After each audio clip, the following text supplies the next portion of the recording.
আরে আমার তো বাঘ হওয়ার টাইম হয়ে গেছে রে।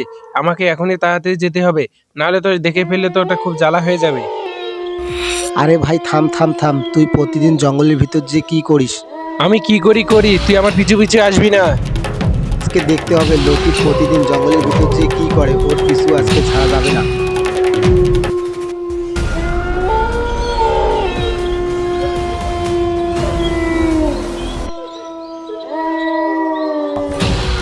আরে এইখানে তো কেউ নেই, এবার একদম শুনশান ফাঁকা, কেউ নেই এইখানে। আমি তাড়াতাড়ি বাঘ হয়ে যাই। ও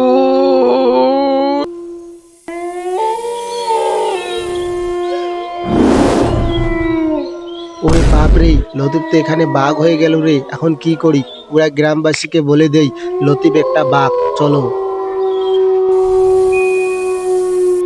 আরে কুদ্দুস তো আমার বাঘ হওয়া দেখে নিল রে।